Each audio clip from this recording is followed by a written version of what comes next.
ओम श्री गुरुदेवाय नमः। आज्ञा हे मोर प्रिय समस्त सुधीवृंद को कोटि कोटि प्रणाम। गत अध्याय आम आलोचना कले भागवतर प्रथम स्कंदर नवम अध्याय से भीष्म देह छाड़िले कृष्ण को स्मरण कर उत्तराखंड चलीगले। पुण्यात्मा थिले तेणु से पुण्य फल तांको प्राप्त है। तांकर जन्मर कहानी आम यही भागवत माध्यम सब पाइपर। पूर्व जन्म कौन थे कौन नाई से सब विषय शौनक सब कहे। शौनक ऋषि सब कहे जे दशम अध्याय को आम आसुँच जो जीवन कहानी कथा मुझे आपण मान कहली जे मु ग्रेजुएशन कंप्लीट कलापर मत सर्विस आसी कि सर्विस करनी ठाकुर ठाकुर लाइन रे जाइए किंतु कर्म मोर करी मो बाप माँ जो कर्म सब थिला बाप माँ तीनोटी भौणी थिले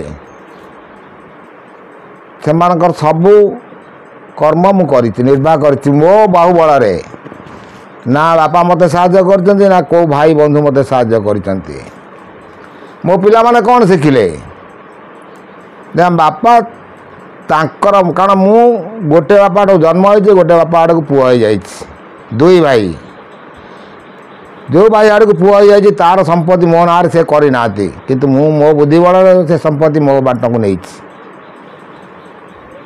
ताकू बिक्री करी मोर निजर जन्मित मार जो भौणी मान सब कर्म निर्वाह कर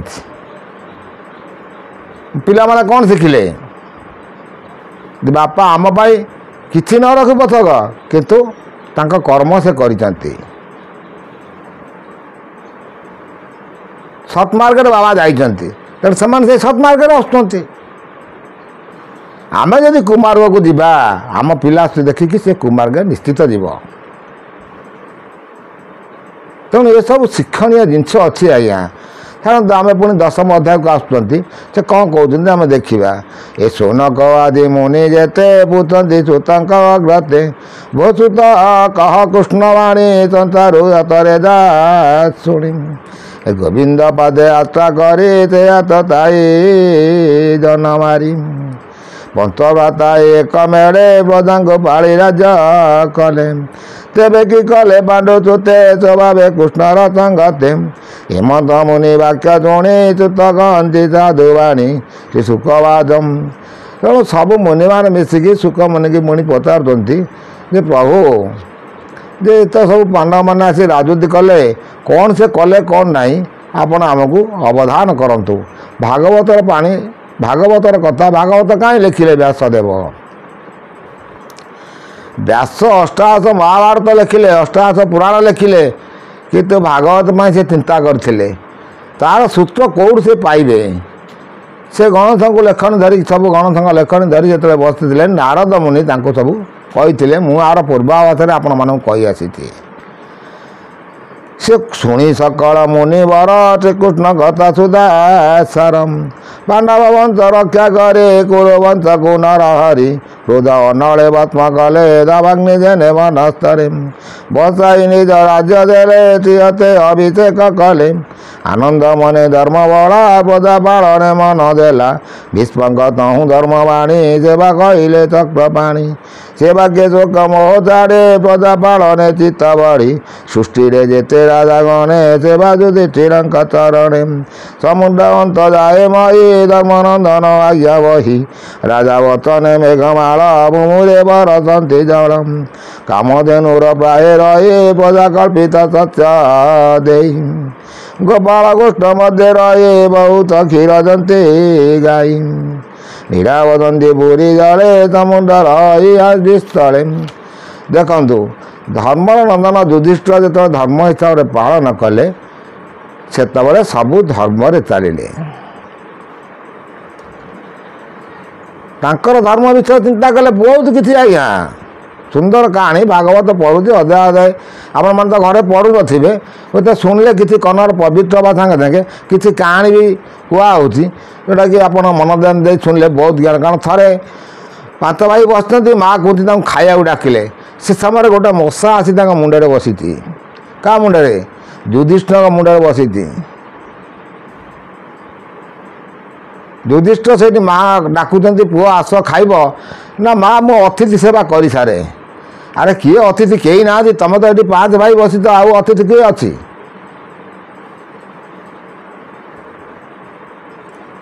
କିନ୍ତୁ ମା କୁନ୍ତି ସେ ଜାଣିପାରିଲେନି କାହିଁକି ସେ ଅତିଥି ବୋଲି କହିଲେ ବୋଲି। କାହିଁକି ନା ମଶାଟା ମୁଣ୍ଡରେ ବସିଛି, ସେ ରକ୍ତ ଶୋଷୁଛି, ତାକୁ ସେ ମାରୁନାହାନ୍ତି। ଦେଖନ୍ତୁ ସେ କେତେ ଧର୍ମ ପାଳୁଛନ୍ତି। କାରଣ ସେ ଆତ୍ମାକୁ ଚିହ୍ନିଛନ୍ତି, ଯୁଧିଷ୍ଠିର ଆତ୍ମାକୁ ଚିହ୍ନିଛନ୍ତି। ତାମାନେ ଯୁଧିଷ୍ଠିରଙ୍କର ପୂର୍ବଜନ୍ମ କ'ଣ ଥିଲା, ସେ ଆତ୍ମାକୁ କେମିତି ଚିହ୍ନିଲେ?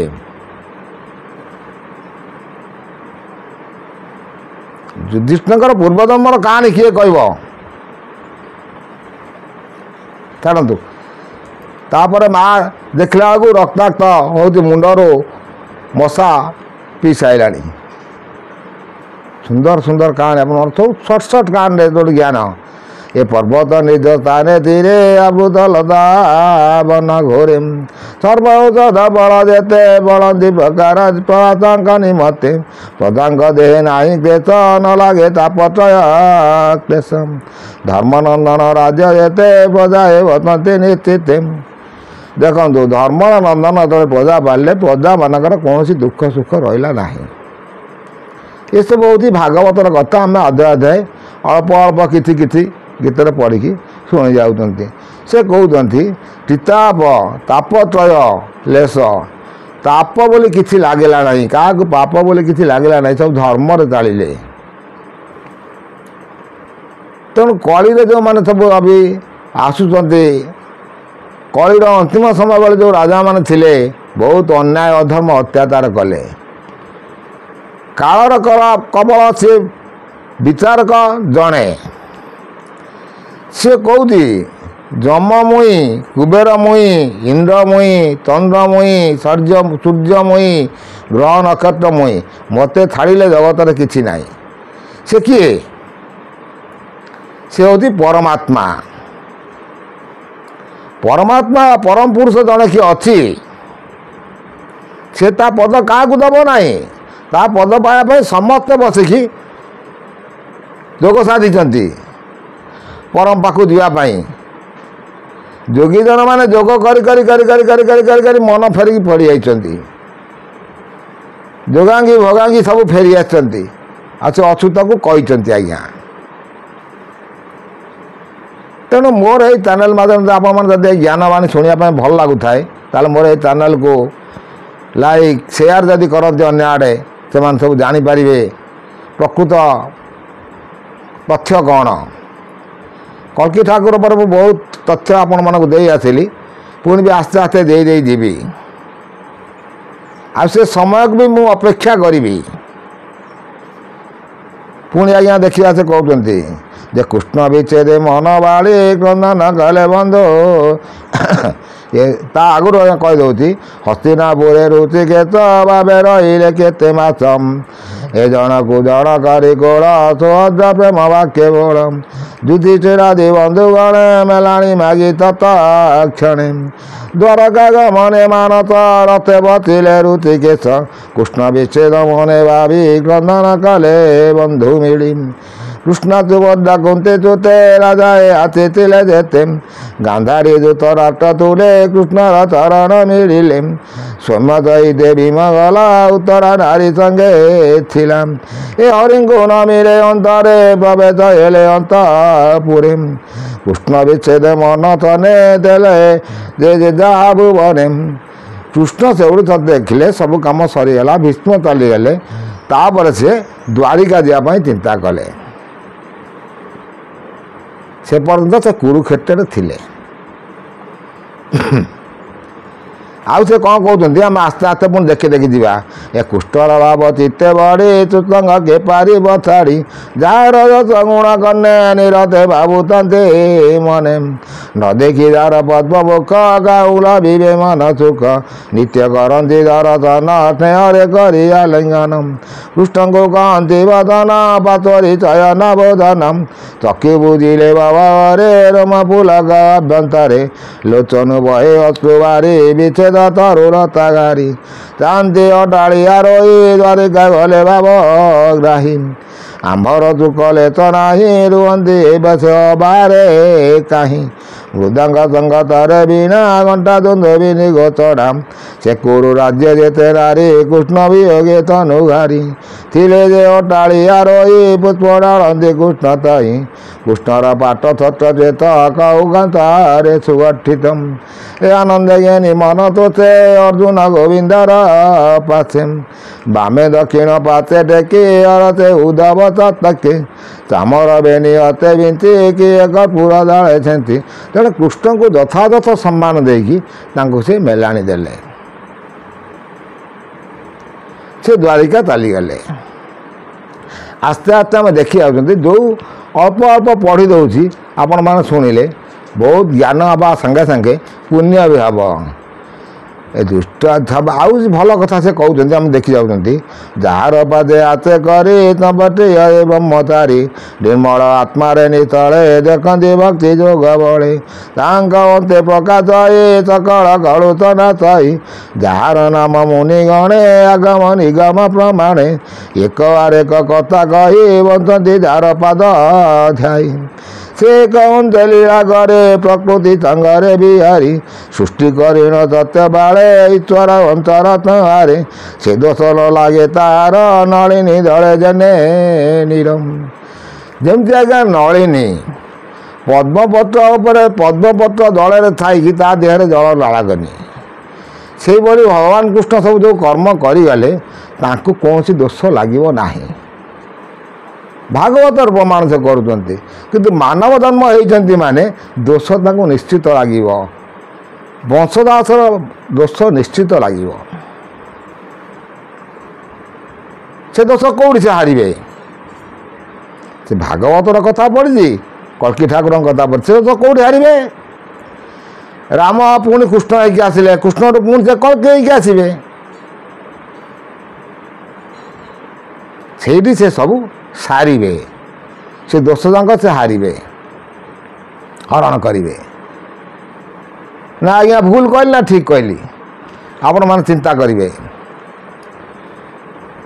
ଆଉ ସେ କ'ଣ କହୁଛନ୍ତି ଆମେ ତାଙ୍କୁ ଦେଖିଯିବା ଦୁଷ୍ଟ କ୍ଷତ୍ରିୟ ଯେତେବେଳେ ଅଧର୍ମ ବଞ୍ଚନ୍ତି ତଳେ ଶ୍ରୀହରି ସତ୍ୱଗୁଣ ଧରେ ତାଙ୍କୁ ନାଚଇ ଅବତାରି ଦଶ ବିସ୍ତାର ଦୟା ସଙ୍ଗେ ସୁଖ ବିହାରୀ ଯୁଗେ ଯୁଗେ ବିଷ୍ଣୁର ଅନ୍ତେ ଅବତାର ଯାଦବ କୂଳରେ ତାର ରଜନୀ ଅନ୍ତେ ନର ଲୋକେ ନାମ ଧରନ୍ତି ଅତି ସୁଖେ ଯାର ନିବାସ ମଧୁବନ ସ୍ୱଭାବେ ସେ ପୁରୁଷୋତ୍ତମ ଏ ଯେ ଦ୍ୱାରିକା ଧର୍ମପୁରେ ବିତାର ପୁଣ୍ୟ ଯଶ କରି ଜଇଁ ସକଳ ପ୍ରଦାନ କୃଷ୍ଣର ଅର୍ଚିତ ବଦନ ନିଗମ ବାକ୍ୟ ଯାହା ଗୋଚି ଦେଖନ୍ତି ନିଜ ଦ୍ୱାରେ ବସି ଏ ସାତ୍ୱିକ ଦେବୀ ପ୍ରଧାନ ଯାର ଚରଣେ ଅନୁକ୍ଷଣ ଯମ ନିୟମ ବ୍ରତ ଦାନେ ଜଗତ ପ୍ରଚା ମହାଦାନେ ସଂକଳ୍ପ କରି ନିଜ ହତେ ଅର୍ପଣ କରିଥାନ୍ତି ନିତ୍ୟ ତାର ଧର ଦୁଦାର ଗୋପୀ ବାନେ ରସ ନିତ୍ୟ ଦେଖନ୍ତି ଚକ୍ଷୁ ଦ୍ୱାରେ ଗୋପାଳେ ବଦନ୍ତି ହୃଦୟରେ ଧର୍ମନନ୍ଦନ ଯଜ୍ଞ କାଳେ ସବାର ମଧ୍ୟ ନୂପ ମେଳେ କୃଷ୍ଣ ବିଷୟ ଯେତେ ବାଦେ କ୍ଷେତ୍ରୀ ଅତି ତୁପାଳ ଆଦି ତାଙ୍କୁ କ୍ରମେ ନାଶ କରି ଦ୍ୱାରିକା ପୁରୁ କନ୍ୟା ହରି ଅଚେତ ବନ୍ଧୁ ଯାର ସଙ୍ଗେ କଟନ୍ତି ନିଜ ଭାବ ରଙ୍ଗେ ସାର କଟାକ୍ଷ ବଚ ହୋଇ ନିତଳ ଚିତ୍ତେ ରୂପ ଧ୍ୟାଇ ନିରତେ କୃଷ୍ଣଙ୍କ ସଙ୍ଗରେ ପ୍ରେମ ଯେ ବନ୍ଦିତା ପୟରେ ପ୍ରଭୁ ଏଇଠୁ ଆପଣଙ୍କର ଦଶମ ଅଧ୍ୟାୟ ସରିଯାଉଛି ଯେ କୃଷ୍ଣଙ୍କ ପୟରେ ମନ ରଖିଲେ କଥାରେ କହିଛି ହାକୃଷ୍ଣ ବୋଲି ଯିବ ଯାଉ ମୋତେ ଉଦର ମହାବାହୁ ଯେ ମରଣ ବେଳେ ଯଦି ଗୋଟେ ଲୋକ କୃଷ୍ଣଙ୍କୁ ସ୍ମରଣ କରେ ତାହେଲେ ତାର ବହୁତ ପୁଣ୍ୟ ହେବ ସେ ଯମଦଣ୍ଡରୁ ମୁକ୍ତି ପାଇବ ଯେ ଯମଦଣ୍ଡ ବୋଲି କହୁଛନ୍ତି ଆମେ କହିବା ଯମଦଣ୍ଡ ପ୍ରଶ୍ନ ଆସିବ ଯମପୁର କ'ଣ ଗୋଟା ସତରେ ଅଛି ନା ଆଜ୍ଞା ଆପଣମାନେ ଚିନ୍ତା କରନ୍ତୁ ସତରେ ଯମପୁର ଅଛି କି ନା ନାହିଁ ମରିଗଲା ପରେ ଆତ୍ମା ସେଇଠି ଯାଏ କି ଏ ପ୍ରଶ୍ନ ଆସିବ ଯମପୁର କ'ଣ ଆଜ୍ଞା ଆପଣମାନେ ଏବେ ଦେଖୁଥିବେ ମେଡ଼ିକାଲରେ ଯମପୁରରେ ଯେଉଁ ପାପୀମାନଙ୍କୁ ଦଣ୍ଡ ଦିଆହୁଏ ଲେଖକମାନେ ଲେଖିଛନ୍ତି ସେଭଳି ଜୟପୁର ଆମେ କେଉଁଠି ଦେଖୁଛୁ ନା ଗୋଟେ ଲୋକ ଆକ୍ସିଡେଣ୍ଟ ହେଇକି ଚାଲିଗଲା, ବହୁତ ଯନ୍ତ୍ରଣା ପାଉଛି, ମାଲ ବାପଲ ହାଡ଼ ଗୋଡ଼ ଭାଙ୍ଗି ଯାଇଛି, ବହୁତ କଷ୍ଟ ଯନ୍ତ୍ରଣା ପାଉଛି, ମେଡ଼ିକାଲରେ ପଡ଼ିଛି, ରଡ଼ି କରୁଛି, ତାକୁ ସେଇଠି ଜମ ଯନ୍ତ୍ରଣା ମିଳୁଛି, ତା ଆତ୍ମା ସେଇଠି ଦୁଃଖ ପାଉଛି।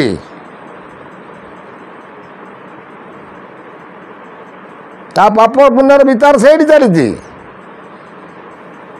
ଏ ତ ବଞ୍ଚିପାରୁଛି ନା ମରିଯାଉଛି। ତେଣୁ ମୃତ୍ୟୁ ତା'ର ଧ୍ରୁବ ସତ୍ୟ, ମୃତ୍ୟୁ ଉପରେ ଲେଖା ଅଛି ଯାହାର ଯେଉଁଠି ଯେମିତି ହେବାର କଥା ସେ ନିଶ୍ଚିତ ହେବ। ତେଣୁ ପ୍ରାଣୀ ଯଦି ଭଲ ଚିତ୍ତରେ ଭଲ ମନରେ ସବୁବେଳ ପାଇଁ ଚିନ୍ତା କରି ରହିବ ତାହେଲେ ତାକୁ ଧର୍ମ ସବୁବେଳେ ସାହା ହେବ, ଆଉ ଭଗବାନ ନିଶ୍ଚିତ ସାହା ହେବେ, ଏଇଟା ହେଉଛି ନିଶ୍ଚିତ। ମୋ ଜୀବନର କାହାଣୀ ମୁଁ ଆପଣଙ୍କୁ ଅଳ୍ପ ଅଳ୍ପକରେ କହି ଆସିଲି। ଭଲ ବି କାହାଣୀ କହିବି, ଆଉ ବି ପ୍ରେଜେଣ୍ଟ ବି ଲୋକ ଅଛନ୍ତି ସେମାନେ ବି ପ୍ରମାଣ ଦେଇପାରିବେ। କାରଣ ମୋର ମୋ ଯେଉଁ ମିସେସ୍ଙ୍କ ଯିବା କଥା କହିବାରୁ ମିସେସ୍ ଯିବାର, କାରଣ କାଳର କବଳ ସେଇଟା ସେ ନେବ, ଆଉ ସେ ଜାଣିଛି ଏ ପୁରୁଷ ପାଖରେ କ'ଣ ଅଛି, ଏ ପୁରୁଷ କ'ଣ କରିପାରେ। ତେଣୁ ଆର ଯେଉଁ ଅଛି ପୁଣ୍ୟଫଳ, ମୋର ଯେଉଁ ପୁଣ୍ୟଫଳ ଅଛି, ଆମ ପୁଣ୍ୟଫଳ ଖର୍ଚ୍ଚ କରିବା ପାଇଁ ସେ ସେମିତି ରାସ୍ତା ତିଆରି କରିଦେଲେ। କାରଣ ମୁଁ ଏଇ ଯେଉଁ ଘରେ ଆଜି ବସିଛି, ଏଠି ବି ଘର ନଥିଲା, କିଛି ନଥିଲା ଆଜ୍ଞା, ବହୁତ ବଡ଼ ଘରଟିଏ, କିନ୍ତୁ ମୁଁ କଟକର ଯଦ୍ୱାରା ସବୁ ଭାଙ୍ଗି ଭୁଙ୍ଗି ଗଲା। ମୋ ଜୀବନର କାହାଣୀଟା କିଛି କହୁଛି, ଭାଗବତ ପଢ଼ିଲି କିନ୍ତୁ ଆପଣଙ୍କୁ କହୁଛି, ତାକୁ ତିଆରି ଆସି କଲି। କିନ୍ତୁ ଗୋଟେ ଯେଉଁ ବ୍ରାହ୍ମଣଙ୍କୁ ମାନେ, ଗୁରୁ ଭଳି ମାନେ, ତାଙ୍କୁ ପଚାରିଲି, ମୋତେ ଡେଟ୍ ଦେଇଦେଲେ, ଏଇ ଡେଟ୍ରେ ଏତିକି ଟାଇମ୍ ଭିତରେ ତୁ ଛାତ ପକାଇବୁ, ନହେଲେ ଆଉ ବର୍ଷା କାଳ ପକାଇ ପାରିବୁନୁ। ମୋର ପୁଣି ମୀନ ରାଶି। ତେଣୁ ସେଇଦିନ ମୁଁ ଛାତ ପକାଇବା ପାଇଁ ବସିଛି, ବର୍ଷା କଣ୍ଟିନ୍ୟୁ ବର୍ଷା ଲାଗି ରହିଛି, ଟିକେ ବି ବର୍ଷା ଛାଡ଼ୁନାହିଁ। ତାହେଲେ ମୁଁ ବର୍ଷେ ପୁଣି ଅପେକ୍ଷା କରିବି କେଉଁଠି, ରହିବି କେଉଁଠି? ସେଇଟା ଆଜ୍ଞା ଶକ୍ତିର ଅପଚୟ କରାଗଲା, ବର୍ଷାକୁ ବନ୍ଦ କରାଗଲା। ମିସ୍ତ୍ରୀମାନେ ହସୁଛନ୍ତି, ଆମ ଗ୍ରାମର ପୂଜକ ଆମର କୂଳ ପୁରୋହିତ ଯେ ସିଏ ବି ହସୁଛି, ତୁ ପାଗଳ ହେଇଗଲୁ ନା କ'ଣ, ବର୍ଷା ଗାଳୁଛି ତୁ ଛାତ ପକାଇବୁ ନା ମସଲା ଗୋଳାଅ, ତମେ ପୂଜା ବସ, ବର୍ଷା ହେବ ନାହିଁ। ସେମାନେ ମୋ କଥା ମାନିକି ଆସିଲେ, ବସିଲେ, କଲେ, ଛାତ ପକାଇଲେ।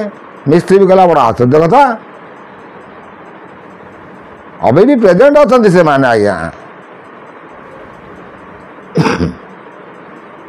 5 ଦିନ 5 ରାତି ଆମର ସମସ୍ତେ ଆସି ପହଞ୍ଚିଲେ, ଯାହା ଯେତିକି ମୋ କ୍ଷମତାରେ ଯେଉଁ ଘର କରିବାର ଥିଲା ତ ଘର କଲି, ସେତିକି ସେ ଛାତ ପଡ଼ିଲା। 5 ଦିନ 5 ରାତି ପର୍ଯ୍ୟନ୍ତ ବର୍ଷା ବି ମିସ୍ତ୍ରୀକି ମନା କଲେ, ହେବ ନାହିଁ, ତୁ ରେଡ଼ି କରିସାରିବୁ ତାପରେ ଯାଇ ବର୍ଷା ହେବ। ଯା ଗଲା, ଯାହା କିଛି ପୁଣ୍ୟ କରିଥିଲି ପୁଣ୍ୟ ଚାଲିଗଲା। କାଳ ମୋତେ ସେ ରାସ୍ତା ବୁଲେଇ ବୁଲେଇ ବୁଲେଇ ବୁଲେଇ ମାୟାରେ ପକେଇ ପକେଇ ନେଇ ଚାଲିଗଲା। କ'ଣ ଆଜ୍ଞା ଭୁଲ କହିଲି କି? କାରଣ ଆପଣଙ୍କର ବ୍ୟାଙ୍କରେ ଲକ୍ଷ ଟଙ୍କା ବାଲାନ୍ସ ଥିବ, ଆପଣ ସେ କ'ଣ କରିବେ, ଯାହାକୁ କାଟିଦେବେ ସେ ଆପଣଙ୍କର ସେ କାଟିଦେଲେ ଇସ୍ୟୁ ହେଇଯିବ। ବାଲାନ୍ସ ନଥିଲେ ଆପଣ ଇସ୍ୟୁ କରିପାରିବେ? ସେଇଭଳି ସେମିତି ମୋର କିଛି ପୁଣ୍ୟ ଥିଲା, ଯାହାଫଳରେ ମୁଁ କରିପାରିଲି, ସେ ଚାଲିଗଲା। ତାପରେ ସ୍ତ୍ରୀ ଉପରକୁ ବିପଦ ଆସିଲା, ମିସେସ୍ଙ୍କ ଉପରକୁ। ମୁଁ ସେଇଦିନ ଜାଣିଲି ଯେ ଏ ହେଉଛି କାଳ ସମୟର ଗତି। ପୁଣି ଆଜ୍ଞା ନେକ୍ସଟ ଅଧ୍ୟାୟରେ କିଛି କଥା କହିବା, କିଛି ପୁରାଣ ହସ୍ତବତା ଆଲୋଚନା କରିବା, ଆଉ ମୋ ଜୀବନର ଇତିହାସ ବି କହିବା। ଆପଣମାନେ ଶୁଣିବେ, ବିଚାର ଆପଣମାନେ କରିବେ। ଏତକ ରହୁଛି ଆଜ୍ଞା, କୋଟି କୋଟି ନମସ୍କାର।